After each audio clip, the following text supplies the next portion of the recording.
Welcome to the Paul Spradley Show, a show dedicated to real strategies from real people practicing real leadership in diverse and inclusive cultures. And now here's your host, CEO of the diversity training firm, the Care-Based Leadership Collaborative, Dr. Paul David Spradley. Hey, I'm so glad to see your face.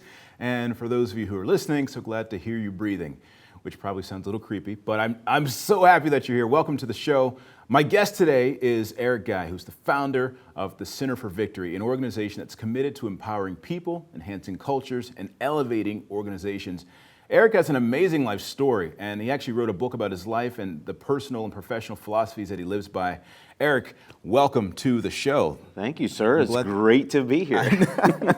Since the first time we've met, man, I've loved your energy. Loved your energy. We actually connected because I was like, yo, this guy is like me, man. He's just out there. I love it. I loved everything about it. Yeah, looking back at that was a little bit crazy, just how we met. And you're like, yeah, and it was just something about you, saw you, didn't know who you were, and just came up and there, bam, hit it off, man. Bingo, so bango. It was good, yeah. You're one of the few people in the country who's certified in predictive index.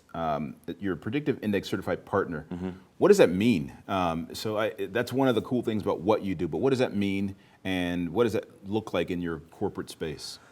Well, as part of our company, that's one of the assessments and software that we use to help people attract talent, hire talent, onboard talent, interview, coaching, performance management, succession planning. It's really for the whole employee life cycle, and that's why I really enjoy it.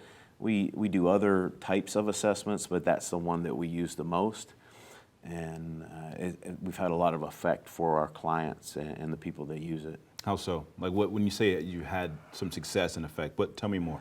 Success is as far as hiring goes. Hiring the right people. There's a definite, especially right now. I mean, when I started, it wasn't so bad, but now we're looking at the talent shortage and how to be competitive as a company.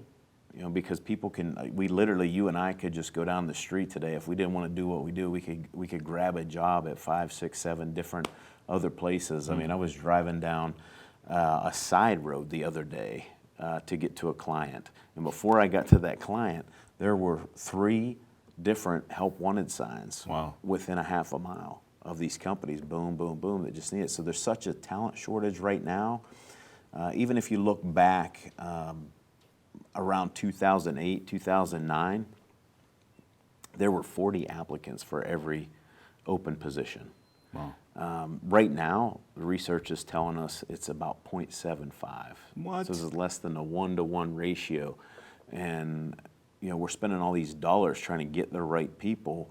Are we even going after the right people? And if we are, can we identify it? How do we interview them? How do we attract them? Like, how do we make anything, whatever we're doing, could be in the medical field, it could be trucking, it could be social service, it could be nonprofit. Are we getting the right people? And then once we get them, I mean, the big thing nowadays is how do we keep them? We have a shortage of managers being trained. I mean, I just sat with a group yesterday that I trained, room full of great people, a growing company, but all but one of the managers in there had any kind of formal management or leadership training. And they're responsible for, each one of them is responsible for 5 different stores. Wow. And it's pretty overwhelming when you think about that what do we do with people once we get them? And you see people just moving in and out that don't like their jobs. A lot of it has to do with what we're seeing is with their manager, of how they feel in their job and what they get out of their job. So you use the word right people, right? And so a couple of questions in that. Is the right person already there, or does the right person, are they being developed, or are there different right people for different things? Can you kind of dive into what the right person is for different folks, and why is that important? Yeah, so behaviorally, when we look at things from a behavioral standpoint, you and I could go to school. We could sit in school. We could sit through 4 years of school to be accountants. Right. Right? We can do that. Now, is there a chance that we will do it and we'll do it for long periods of time? No, we're if we get hired by the same company, we'll probably take that company down within 6 months. Now, we'll have fun. Everybody will like us in that time, but we're just not wired for that, right? So equipping people, helping them understand, and that's how, Center for Victory started years and years ago, is just helping people understand who they are and get in the right lane. I mean, I think accounting's kind of cool. Do I want to do it every day? No. I'm just not equipped for that behaviorally. I need to be around people. I need something that's really fast paced. I need, interruptions. I like to kind of set my own way, and you and I both don't like details. It's just we deal better with ambiguity and things of that nature. And so that's what we're really looking at. There could be the right person in the company that we just don't know. They could be young, they could be old, it doesn't matter, but it's identifying who we have on our team and then bringing the right people in, right? You could bring 3 people in, but what if you only needed 1 instead of 3? Just because you have more work doesn't mean you need more people. By moving the people around, getting them aligned, giving them what they need, managing them correctly, you get more out of them. And that's that piece of what we call discretionary effort, the can do versus want to. This is what I have to do. This is what I want to do, and getting that out of people. So getting that want to out of people, that's motivation, right? That's in the space of motivation. Purpose, motivation, yeah. You're an expert in that. What have you learned over the course of the years around both individual motivation and effort and purpose and corporate motivation, effort, and purpose? People become motivated when they get what they need out of the environment. We're big believers in the platinum rule. Treat people the way they need to be treated for maximum productivity and efficiency. So I'm going to manage you differently than I would manage someone else. Knowing that this relationship between you and I, because we're much wired like each other, it's going to be an easier relationship to have. So it's going to be easier to manage you. I'm just naturally going to like you, right? On the other hand, I might have somebody that's completely different than you, but that might be our complement, meaning that they like to do things we don't. And how do we motivate that person? It's not that they're a bad person. I'm just naturally more attracted to you because that's how I view the world, is very similar to you behaviorally. That person might be a little bit different, but that doesn't mean they can't be part of. They can actually harness, right, what we're not good at and make our weaknesses irrelevant. We make their weaknesses irrelevant. And so 1 + 1 then starts to equal 4 or 5 or 6 instead of, in some companies, it's -2. Right. And that's what we found even in family, because I didn't start in corporate America. I mean, my background is in social work, it's in social services. The reason that I got into all this is way back when I got out of the insurance and just did private pay, and I was going into people's homes and I would just stay with them for periods of days and help them get aligned with one another relationship-wise. And it all comes back to a lot of it comes back to different personalities and motivation. But what we found, even in whether it's a couple, whether it's mom and dad with their kids, it's all about getting what I need out of the environment. And when I get what I need out of the environment, there's a greater chance that I thrive. And if you look at research is telling us that all of us, regardless of how we're behaviorally wired, are wired to contribute to something larger than ourselves for about 8 or 9 hours a day. Wow. And so we need that. And when people don't have that, they leave to find it other places. It seems like the stuff that you're talking about is transferable to like marriage, right? When you're talking about that's how it all opposites started. Yeah, I mean, that's really how it all started. I mean, if you want to go way, way back, I mean, I got married, I was engaged in college, and we got married a month after, my wife and I married a month after we graduated from undergrad, and that first year was a little rocky. So I was like, if I'm going to talk about relationships, I got to fix mine first. Right. And figuring out, I mean, we are just totally different. But man, have we made it work. I mean, we gel, and she knows she's different than me. I know I'm different than her. but how we come together. How'd you figure that out? All right, like, so I think people get stuck in marriage relationships and in corporate spaces. Right. Like, I'm so different from you, I just don't like you, right? And so they get into this space of, I don't know what the next step is, so my natural defense is to just cut you out. Mm-hmm. How did you all make it work, and what did you figure out that you're now taking into corporate spaces? The biggest thing, number one, and you can tie this into research from corporate America too. I mean, the biggest piece that a person can do in their own ability is to create self-awareness. I mean, just many of us aren't self-aware. I mean, we think the world runs like us. We don't realize that there are all these different people. And what I found, even years ago when I looked at the relationship between my wife and I, is the fact that, we got attracted, totally opposites attract, but what do you do with it now, right? And a lot of the issues that people have, even in corporate America, are personality issues, right? You can have some people that say, well, I like these three people do well in my company. Well, I ask another manager and they say, well, I don't like those three people, they don't do well. It has nothing to do with their performance. It's not objective, it's subjective and it's very much feeling. When you can use data, and that's why we got into the predictive index and other assessments, was to figure out objectively what people need. And my wife and I work in the business together still to this day. I mean, and we're very complementary, but when we get out of each other what we need, we stay motivated, we stay passionate about things as well. So yeah. It's all good.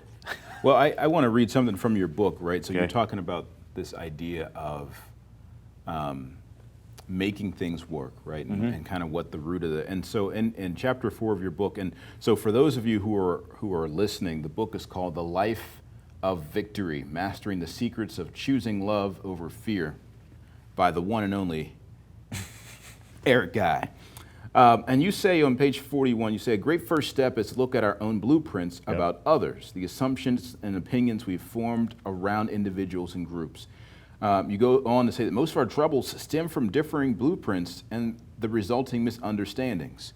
Can you dive into that a little bit more? So, I mean, people don't want to change, right? Like, or they have these blueprints, but you're saying that there's a way to change by altering our blueprints. Yeah, just examine your story. I mean, if I could be just real simple with it, I mean, know your story. I mean, what's funny is I teach about relationships and motivation and everything, but if you look at my story, especially in the book, you'll find that I struggled with that very same thing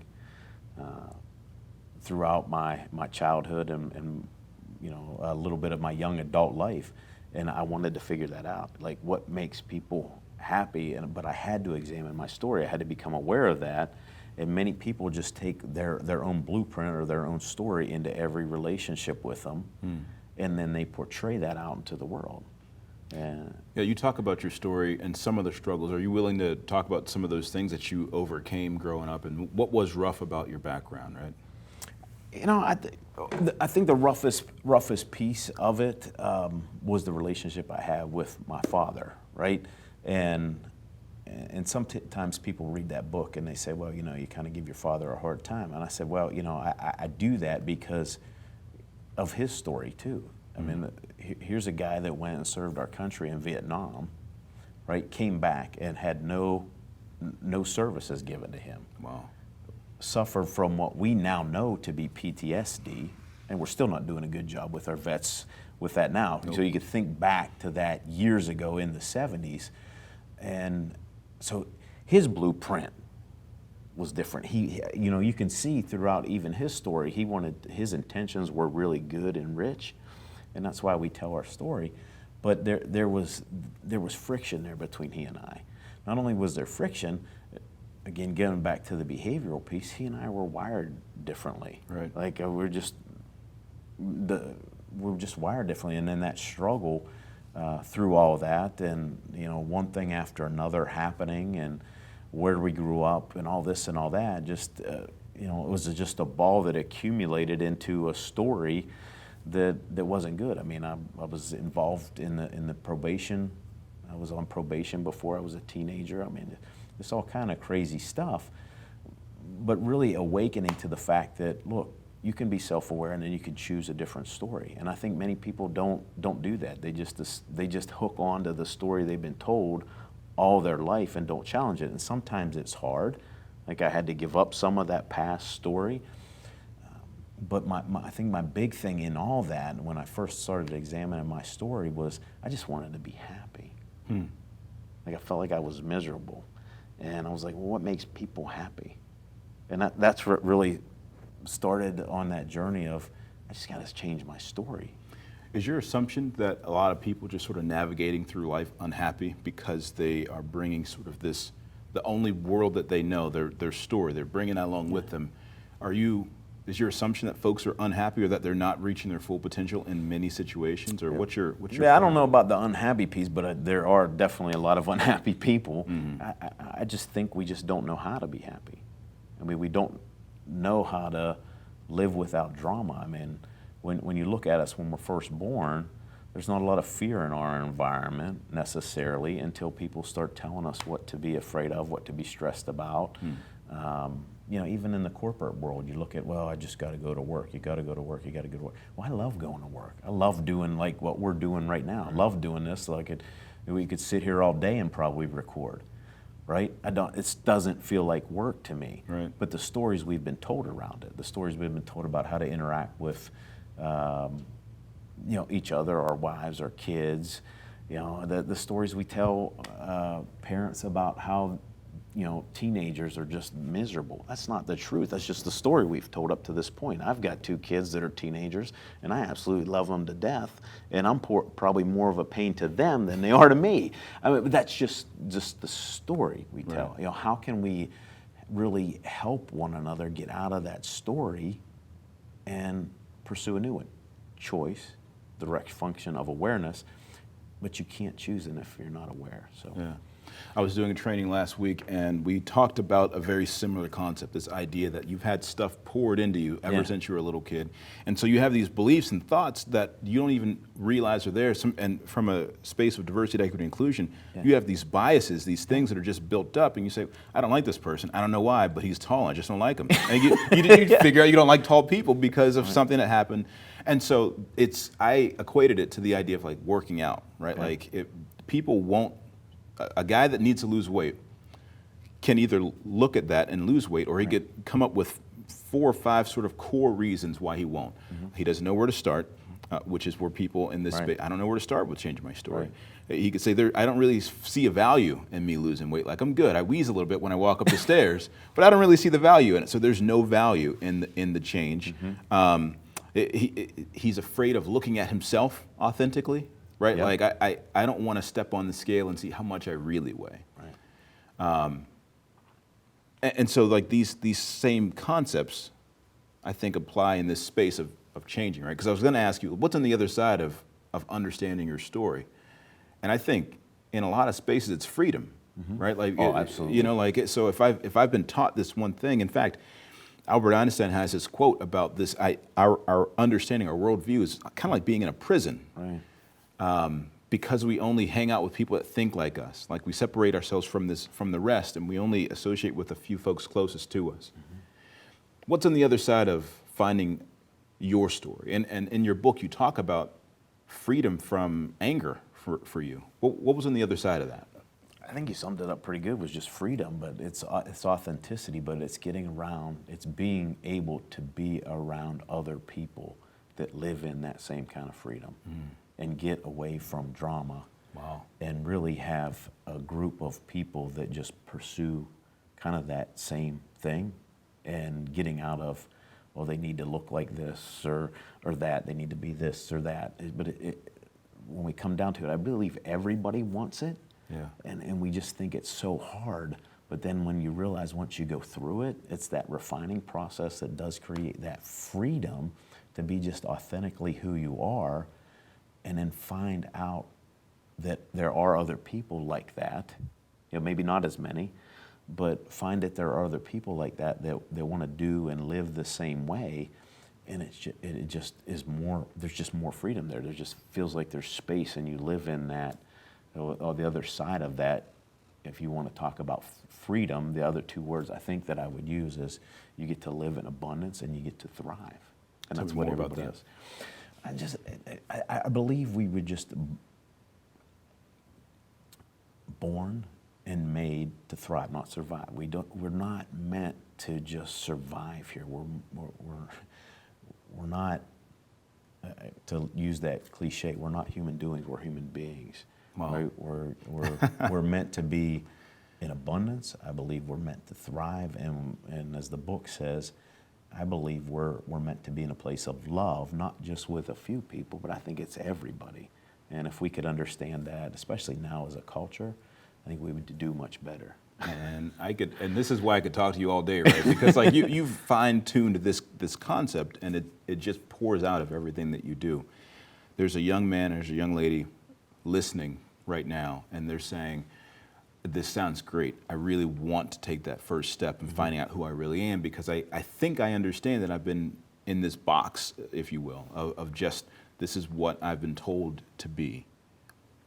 Where does that first step start? What are some of the things that a person who might not be a leader in corporate America, who might not have maybe the status of the folks that you train a lot, but they're a person, right? And they recognize their self, that they could be thriving and they're not. What's your advice to them?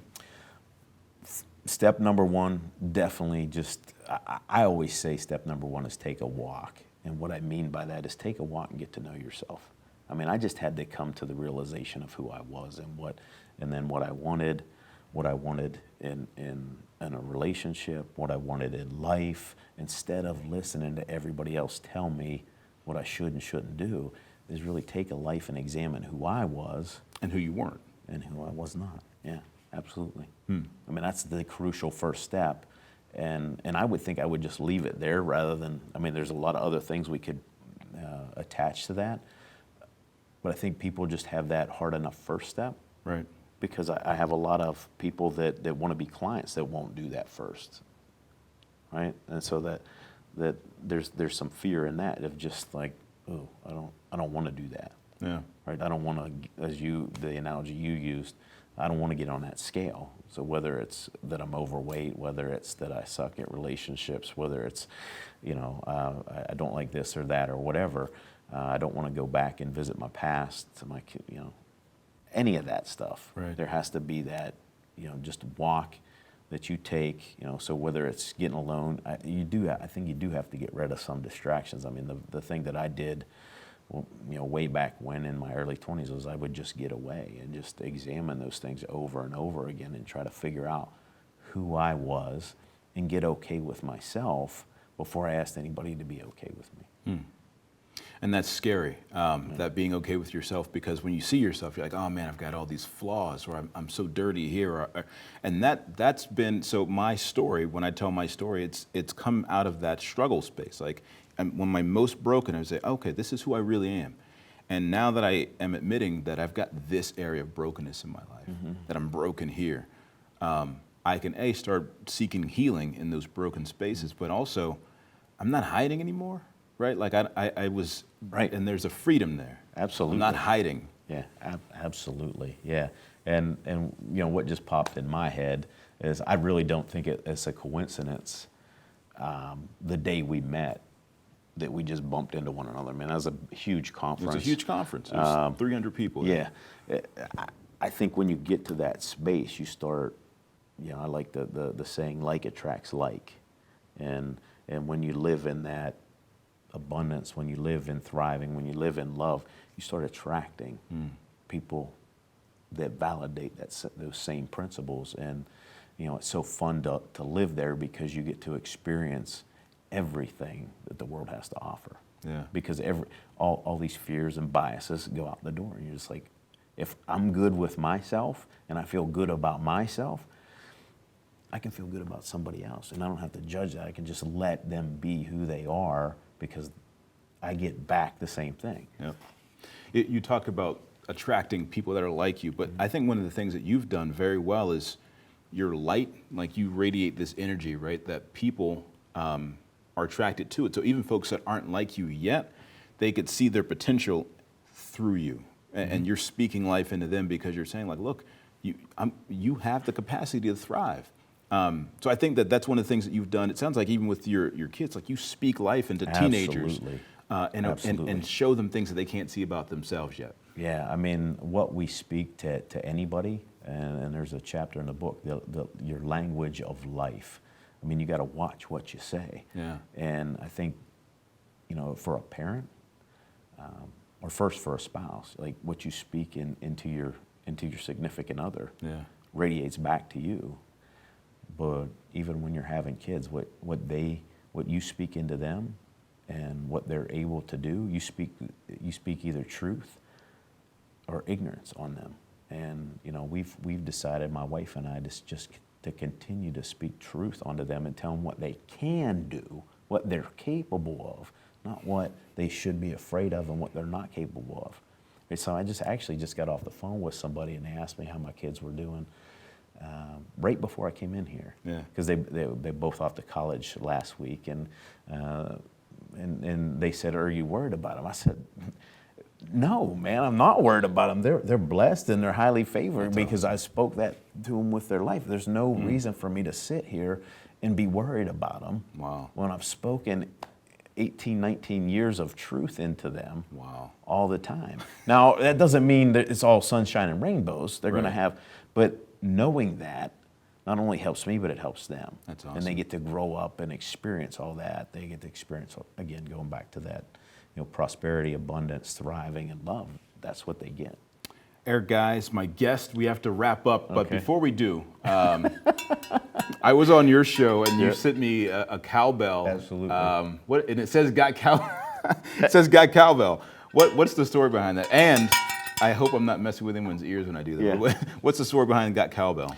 Well, it actually goes back. Most people think it has to do with the Saturday Night Live skit. If Right, you saw which it, I is need my- more cowbell, right? And it kind of does. But way back, okay, I grew up out in the country, right, south of Pittsburgh.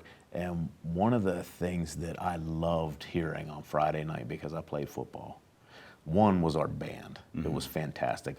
We would walk down this hill and the band would just start beating it. It was like, it was like we're getting ready for a war. Right? But during the game, everybody, it seemed like the whole audience that was there had cowbells. And anytime anybody did something good, it was always attributed to the sound of the cowbell, whether it was a touchdown, whether it was a great tackle, whether it was a great block, whatever it was. That was that cowbell. So that's actually one of our core values, is got cowbell. So what we celebrate is we celebrate each other. We celebrate healthy mind, body, and spirit through that. And we celebrate each other. And we celebrate that through the ringing of the cowbell. That's awesome. And How so can people find you on social media? Social media, anything to do with Center for Victory. So on Instagram, on YouTube, we have a YouTube channel. We actually put out 2 podcasts a week. So we're very much like you in doing the podcast. Instagram, and then LinkedIn. You can find me as well. You can find me personally on LinkedIn, EricGuy, or our Center for Victory page on LinkedIn as well. But anything, just type in Center for Victory and you'll go right there on Instagram, Facebook, LinkedIn, and YouTube. We're all there under Center for Victory. EricGuy, thank you so much Thank for being you, on the sir. show, man. Really appreciate you. That's our time. I'm grateful to you for listening. And if you like the show, please be sure to subscribe, comment, then like it. In that order, it helps boost our presence on iTunes, Spotify, and everywhere that podcasts are hosted. Also, my team and I would love to host a training at your place of work. You can reach out to me on social media at Dr. Paul Spradley or share my information with your organization. Have a fantastic week, and don't do anything I wouldn't do, but please keep on caring.